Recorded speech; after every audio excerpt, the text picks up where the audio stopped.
Semimembranosus muscle is also one of the posterior compartment and hamstring muscle. It lies deep to semitendinosus muscle.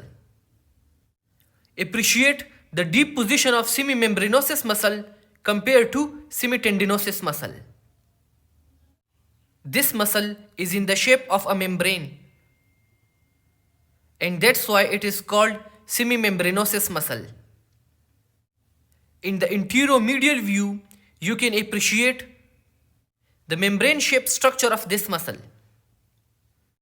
It originates from the ischial tuberosity, and to be more specific, from the supralateral impression on the ischial tuberosity. This is isolated hip bone with the anterior view. In the posterior view, this is the ischial tuberosity. And on the supralateral part of the ischial tuberosity is present an impression from which semimembranosus muscle originate. After origination, it descend and insert on groove and adjacent bone on medial and posterior surface of the medial tibial condyle. This is isolated tibia bone with the anterior view. In the posterior view, this is the medial condyle. Appreciate the groove on the medial condyle. And on the posterior medial surface of the groove and adjacent bone of medial tibial condyle is inserted semimembranosus muscle.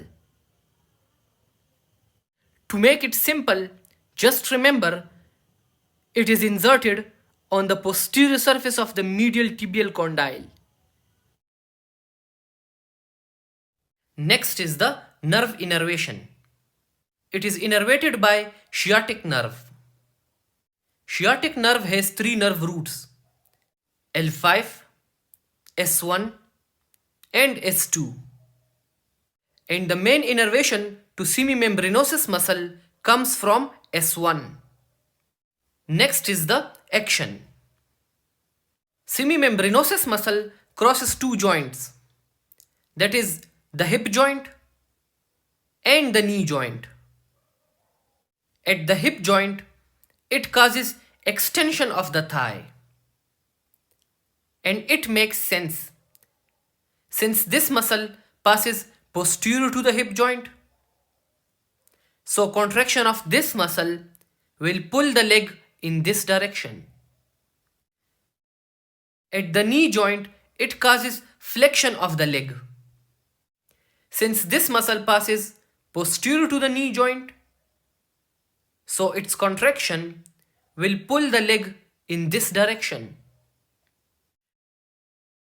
Working with the semitendinosus muscle, this muscle also helps in the medial rotation of the leg. Next, I will give you a quick overview on posterior compartment muscles of the thigh. Thank you.